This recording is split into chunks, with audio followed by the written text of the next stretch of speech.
Milyong-milyong piso umano ang isinusuhol ng umano'y drug lord na si Kerwin Espinosa sa mga pulis at politiko. Sa mga susunod na araw, ilalantad ng pulisya kung sino-sino ang tumatanggap ng mga payolang ito. At nakatutok si Katrina Son, exclusive. Ang mga makapal na mga checking ito, ibinigay raw ni Kerwin Espinosa sa mga pulis at mga politiko. Kapalit daw nito ang proteksyon sa kanyang mga iligal na transaksyon. Ito ang magpapahiwatig sa lahat ng tao sa Pilipinas na kung sino ang mga nakikinabang sa illegal drugs ni Kerwin Espinosa. Isa-isa raw itong kukumpirmahin ng bookkeeper ng pamilya Espinosa bago ilantad sa publiko ng mga otoridad. Base raw sa mga cheque na nakuha nila, milyon-milyon na mga ibinibigay ni Kerwin sa ilang pulis at mga politiko. Bukod sa pera, binigyan pa raw niya ang mga ito ng mga sasakyan. Yung mga may sasakyan na binigay ni Kerwin ng mga pulis opisyal, soko na kayo dito, dalhin nyo sa Albuera Police Station yung masakyan nyo para ano pa yung pangalan nyo, malibre pa kayo. Sa mga opisyal, politicians at saka mga pulis, sundalo na nakakinabang, may mga sasakyan o nakatanggap ng millions from Kerwin Espinosa, mag-suicide na lang kayo. Nandito na ang papel na hahabol sa inyo. Patuloy rin daw ang manhunt operation kay Kerwin Espinosa. Nakipagpulong naman kanina ang abogado ni Mayor Ronaldo Espinosa Sr. sa Albuera PNP. Tiniyak umano ng hindi nagpakilalang abogado na makikipagtulungan sila sa investigasyon. Kung mayroon warrant of arrest daw, siya ang talaga ang siya ang manguna sa pagpapasurrender kay Mayor within 24 hours. Katrina Son, nakatutok, 24 oras. Samantala, rambulang nauwi sa barilan ang nahuli kam sa Tuguegarao, Cagayan. Ang posibleng dahilan, nagigipit na raw ang mga sindikato lalo't pahirapan na ang supply at bentahan ng droga sa dami ng mga sumukong drug pusher. At nakatutok si Emil Sumangil, exclusive. Nang sapakin sa muka ang isang lalaki sa labas ng establishmentong ito, nagsimula na ang gulo. Nagkapalitan na ng kabao ang magkabilang grupo. Nagtadyakan at ang away mula sa labasan napunta na sa loob ng kainan. May sumubok na mamagitan pero hindi ito inintindi. Sa halip na magpaawat, lalong naging pisikal ang sakitan hanggang sa umabot na sa puntong binaril na ang isa sa mga lalaki. Pagbagsak nito sa pasilyo, ilang lalaki pa ang rumesbak. Lahat di baril at hindi basta ordinaryong armas ang bitbit dahil ang isa, submachine gun pa ang dala. Iniwang nakahandusay ang biktima ng mga suspect na umalis na parang walang nangyari. Nangyari ito sa Tuguegarao City, Cagayan nitong nakalipas na linggo. Nakaligtas ang binaril. Ayon sa Tuguegarao PNP, kinasuhan ang mga suspect ng frustrated homicide. Kurso na dahan lang daw ang pinag-ugatan nito. Pero ayon sa nagpadala sa amin ng CCTV video, dapat mag-imbestiga pa ng malalim ang pulisya. Ang kaso raw kasi na ito may kinalaman sa illegal na droga. Ayon sa PNP Anti-Illegal Drugs Group, doble raw ngayon ang presyo ng illegal drugs sa merkado at pahirapan ng supply dahil napaparalisa ang bentahan sa mga bangketa. Yung surrenderers natin umaabot na sa 530,000 or 570,000. Wherein yung 40,000 po dyan ay mga pushers. Sa loob din daw mismo ng sindikato, nagkakaipitan. Yung tinatawag na paranoia is at its highest level, yung pagiging praning. So yung pong mga ganyan na mga actuation ay talagang we expect that to happen considering the fact that most of these illegal drug trade don't trust each other. So those that are blaming the police or for the extrajudicial or anything else, ito po yung katunayan na hindi naman po yan extrajudicial killing. Sila po ay nag-uunsehan kaya sila nagpapatayan. Emil Sumangil, nakatutok 24 oras. 10 preso ang patay sa loob ng tanggapan mismo ng warden ng Parañaque City Jail. Pinatawag daw ang mga preso bandang alas 8 kagabi para makipag-usap sa jail warden nang biglang may sumabog na granada. 8 sa mga nasawing inmate pawang may mga kaso kaugnay ng illegal na droga. At nakatutok si Mav Gonzalez.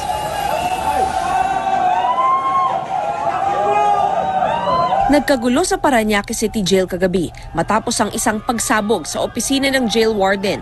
10 inmates ang patay sa pagsabog, kabilang ang 2 Chinese national. Sugatan naman ng jail warden na si Superintendent Gerald Bantag na ginagamot ngayon sa Parañaque Hospital dahil sa tama sa binti at muka. Hindi pa tiyak kung baril o shrapnel ang tumama sa kanya. 3, 4 Ay, pero yung dito ko parang tama lang. na may nararamdaman ako, may bakal. Ayon sa mga residente sa paligid ng City Jail, nakarinig sila ng mga putok alas 8 kagabi. Meron lang po kasi narinig ako ng, hindi ko alam, pagsabog po ata. Tapos meron din pong putok po ata ng baril yun, sunod-sunod din po eh. Ilang pagsabog? Mga 3 po. 3 o 2, ganun. Tataranta nga po kami, nagtakbuhan na lang po kami. Ayon sa Parañaque Police, humiling daw na makausap ng mga inmate ang warden tungkol sa issue ng paglilipat ng detention cell. Pero naging bayolente raw ang mga kausap na may bitbit na baril, kutsilyo at isa umanong granada. Hinagis ang umano'y granada at sumabog na agad ikinamatay ng 8 preso. Dead on arrival naman sa ospital ang 2 pa. Kasama nung 10 inmate, no, ay yung warden at tag-iisa lamang siya. Hindi nga natin pa ma-establish kung ano talaga yung dahilan ng pangyayaring ito. Ang importante po, stable na po ang sitwasyon sa loob at nagsasagawa po kami ng malalimang investigasyon. Sa kalagitnaan ng investigasyon, nag-noise barrage ang mga inmate mula sa bintana. Napasugod naman sa City Jail ang pamilya ng mga inmate. Pati na sa ospital ng Parañaque kung saan dinala ang mga namatay dahil hindi pa malinaw noon kung sino-sino ang mga ito. Yung pamangkin ko, nagsabi sa akin na meron nga daw sumabog doon. Maraming tao doon eh. Hindi ako doon, kaya dito muna ako punta. Baka ako meron ng dinadala. Siyempre, ako nag-aalala ako sa anak ko. Bandang 1:30 naman nang ilabas ng ospital ang katawan ng 2 nasawing inmates na sina Yonghan Kai at Jonathan Ilas. Name of the casualties at the Parañaque Jail. Kagabi nakarating na rin sa Pangulo ang pangyayari. Binasa niya ang report at ang listahan ng mga nasawi. Mav Gonzalez, Nakatutok, 24 Oras. Masama po ang kutob na mga kaanak ng mga namatay. Baka sadya raw pinagpapatay ang 10 preso ng Parañaque City Jail. Yan din ang iginigiit ng kanilang mga kakosa. Mula sa Parañaque, Nakatutok live si Maris Umali. Maris? May hustisya ang sigaw ng mga pamilya ng mga presong nasawi sa pagsabog sa Parañaque City Jail kagabi.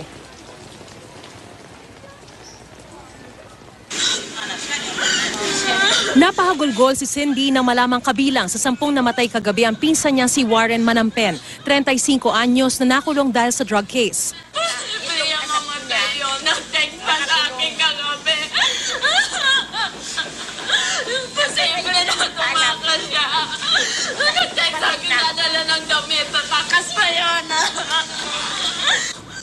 Pero hindi naniniwala si Cindy na ang mga preso ang umunoy nagpasabog. Halos subaran ka na nila dyan eh. Kung papasok ka, kinakapkapan ka, halos subaran ka na tapos makakapasok pa ba yung granada doon? Sabi niya, tulungan ko daw siya. Kasi nahihirapan na daw siya. Hindi ko naman alam, siguro baka gusto na silang patayin, baka alam na niya. Masama rin ang kutob ng asawa at nanay ng isa pa sa mga nasawi na si Jonathan Ilas na malapit na raw sanang lumaya. Planado yun, hindi yun riot o kung ano sinasabi nila. Yun pa, kasi yung warden daw, sugatan lang. Bakit silang 10? Kung granada po, di ba, dapat sugatan sila o may tatakbo pa ng ospital. On the spot, patay na silang 10. Dapat naman ayusin ni Duterte yan bilang president natin na nag-utos kung ano-ano pa man. Lahat ng mga dapat na hindi naman karapat-dapat na patayin. Bakit ganon? Pinapatay. Isinasailalim na sa autopsy at paraffin test ang mga bangkay. Ayon sa Chief of Police ng Parañaque, batay sa kwento ni Jail Warden Superintendent Gerald Bantag, mag-uusap daw sana kagabi ang inmates at warden dahil sa planong lipatan ng selda. Isang jail guard na ang pangalan ay Zulweta ang nagdala sa 10 preso sa opisina ng warden. Umamin daw ang jail guard na hindi niya kinapkapan ang mga preso. Nakatalikod daw ang warden dahil nagsisipilyo habang nasa kanyang opisina na ang 10 inmate. Habang nakatalikod, nakarinig siya ng putok na nauwi raw sa shootout. Yung granada posible raw nahulog habang nagkakabarilan. Teorya ng pulisya, posibleng balak i-hostage ang warden para makapuga ang mga preso. Patuloy ang investigasyon. Pero iba ang kwento sa sulat na ibinigay sa amin ng mga preso. Wala raw riot na nangyari kagabi at mapapatunayan pa raw ito ng CCTV. Sinadya umanong patayin ang mga kakosa nila dahil sa kaso ng droga. Matapos hagisan umano ng granada, nakarinig daw sila ng 2 pagsabog sa pinagbabaril na ang mga preso. Ayon kay Jail Senior Inspector Xavier Solda, tagapagsalita ng BJMP, pinaiimbestigahan na nila ang bagay na ito at sinigurong hindi magkakaroon ng whitewash. Pero anya, hindi naman daw nakita ng mga preso ang insidente. Sa gitna nito, nag-aalala para sa iba pang preso ang mga kaanak na sumugod sa labas ng Parañaque City Jail. Ang sugatan jail warden na natili sa ospital ng Parañaque pero ililipat daw sa ibang ospital para operahan at tanggalin ang mga shrapnel sa kanyang katawan. Mike, hindi pa masabi ni Jail Officer 3 Bernabe Barrios kung kailan mapapayagan yung mga bisita na madalaw yung kanilang mga preso dahil sa ngayon ay naka-lockdown pa itong city jail. Sinibak na rin Mike sa pwesto yung mga dating jail guard, partikular yung mga second shift, pati na rin yung warden at yung kanyang deputy. At sa ngayon, ang pagbabantay ay kay Jail Senior Inspector Percival Valenzuela. At yan ang pinakasariwang balita mula rito sa Parañaque City Jail. Balik sa iyo, Mike. Maris, medyo malalim na investigasyon ang kailangan dyan. Kanina, sabi ng EPE ng Parañaque Police sa DCWB, meron pang usi na may silencer pa na nakita dyan.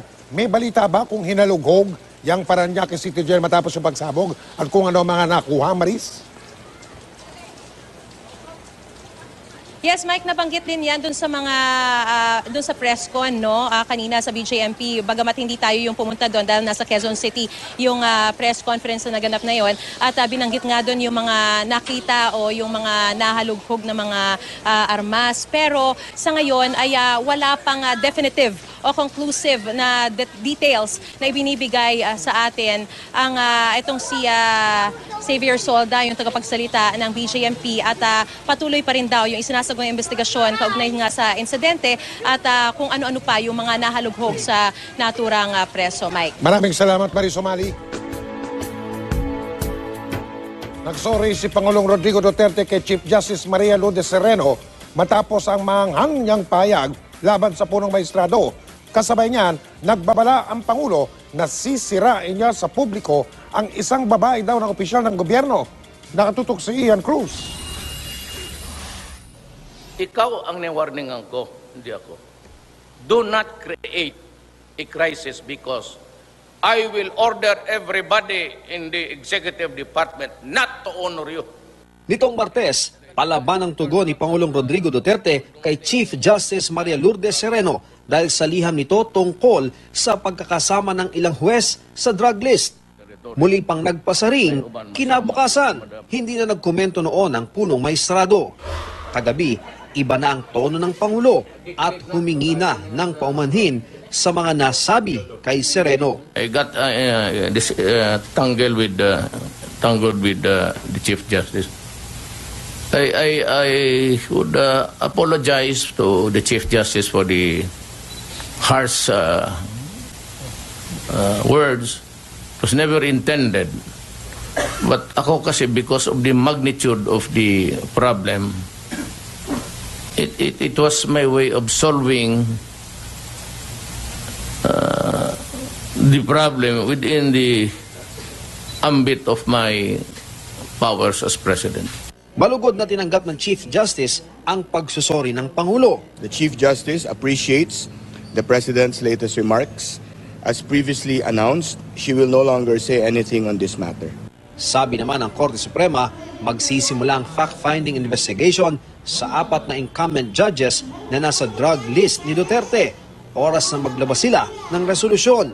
Kung nagsorry ang Pangulo kay Chief Justice Maria Lourdes Sereno, nagbigay naman siya ng babala sa isang babaeng opisyal sa pamahalaan. Pero hindi na nagbigay ng iba pang detalye ang Pangulo ukol dito. She is a government official. One day soon, I will bitawan ko yan in public. And I will have to destroy her in public. Mula sa Davao City, Ian Cruz, nakatutok, 24 oras. Sa videong ito, patalon-talon at masaya pang naglalaro ang 5 taong gulang na si Mark Nathan sa gitna ng kalsada sa barangay Old Balara sa Quezon City kaninang umaga. Wala siyang kasamang nakatatanda. Pabalik na siya ng kanilang bahay nang patakbo itong tumawid sa kalsada at dumaan sa pagitan ng dalawang nakaparadang sasakyan. Tiyempong isang kotse naman ang paparating. Hindi napansin ng bata na pumailalim sa kotse. Kitang umangat ang kotse matapos masagasaan ng bata. Agad tumigil ang driver para tingnan kung ano ang nangyari. At nang makitang bata ang nasa ilalim ng kanyang kotse,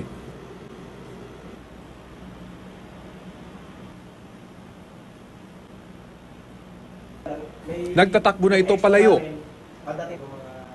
Ang mga taong nakasaksi, nagtulong-tulong para buhatin ang kotse at tanggalin ang naipit na bata.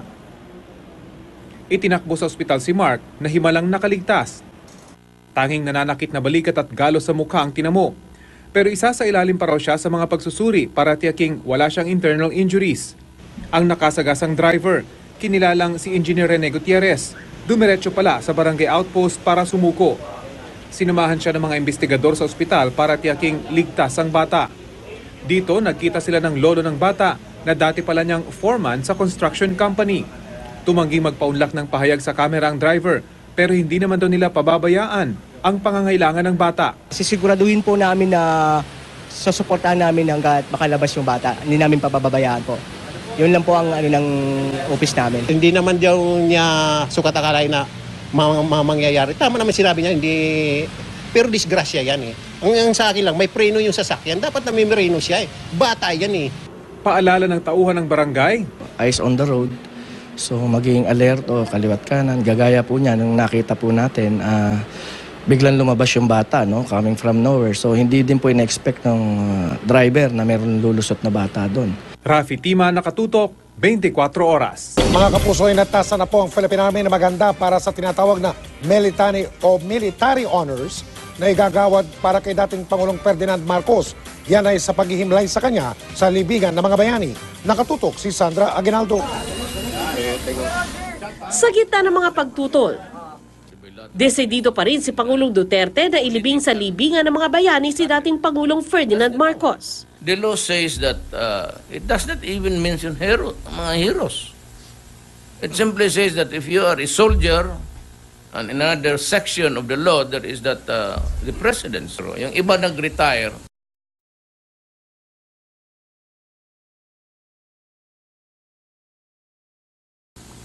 Yeah, for the years that he has rendered service to his country, yan, nililibing yan. But it does not mean that he is really a hero in the sense of the true sense of the word. Ayon sa Philippine Army, inutusan na sila ng AFP Chief of Staff para maghanda sa igagawad na parangal at iba pang burial services na akma para sa isang dating Pangulo. Gaya na iginawad kay dating Pangulong Elpidio Quirino nang ilipat ang labi nito sa libingan noong Pebrero, mabibigyan si Marcos ng military honors. Ibig sabihin magkakaroon ng 21-gun salute at ceremonial firing. Hindi pa malinaw kung magkakaroon din ng floral tribute o paghuhulog ng mga petals ng bulaklak mula sa himpapawid. Sa kabila nito, hindi pa rin sumusuko ang mga tutol sa plano. Magsasampa sila ng petition for prohibition sa Korte Suprema at ikakatwiran daw nila ang Presidential Decree 289. Nakasaad dito na kaya nilikha ang libingan ng mga bayani ay para mabigyang inspirasyon at gayahin ng mga susunod pang henerasyon ang mga taong nakalibing dito. Ikakatwiran din daw nilang nakasaad sa alituntunin ng libingan na hindi pwedeng ilibing doon ang mga taong may nagawang labag sa moralidad. Ang malibing sa libingan ng mga bayani, hindi karapatan niya. Ito ay isang pribilehyo. Si Marcos is an exception. Di ba? He is not an ordinary president. He is a person who put the Philippines under a state of dictatorship for over 20 years. Siya ay isang tao na hanggang ngayon kinikilala natin na lumabag ng karapatang pantao. Sa linggo, may assembly sila sa Luneta para daw iparinig ang kanilang hinaing. And we are appealing to President Duterte that he changes his mind about the Marcos burial in libingan ng mga bayani. Itong mga yelo, dapat nagpasa sila ng batas na hindi pwedeng ilibing si Marcos when the guy was already in Guam in exile. They should have passed a law prohibiting Marcos. Sandra Aguinaldo, nakatutok, 24 oras. Nauwi naman sa bakbakan ang isinagawang operasyon ng mga otoridad kontra droga at mga hindi rehistradong baril sa Barangay Marquez Esperanza sa Sultan Kudarat po yan. Sugatan ang 2 mula sa grupo ng mga suspect habang 10 naman ang arestado. Na-recover ng pulisya ang ilang matataas na kalibre ng baril at mga sachet ng hinihinalang shabu. Isa naman ang patay nang bumangga ang sinasakyang ambulansya sa pader ng isang bahay. May iniwasan umanong motorsiklo ang ambulansya at nahagip ang isang truck bago tuluyang bumangga sa bahay. 8 pang sugatan sa aksidente ang naisugod sa ospital. Samantala, nagkasama po sa unang pagkakataon sina PNP Chief Bato de la Rosa at si Mami Dionisia Pacquiao. Sa graduation ceremony po yan ng mga sumukong drug user at pusher sa General Santos City. Si Mami B ang katuwang ng TESDA sa pagtulong sa kanila para makapag-training. Masaya raw si Mami B na nakapasyal sa Gensan ang PNP Chief at naniniwala siyang may pag-asa pa rin na magbagong buhay ang mga dating nasangkot sa droga. Mensahe naman ni De La Rosa sa mga dating nalulong sa droga, magsisibisa na silang modelo para sa iba pang gustong sumuko. At bago nito, dumalo rin ang PNP Chief sa anibersaryo ng police service doon kung saan nakasama naman niya si Senador Manny Pacquiao.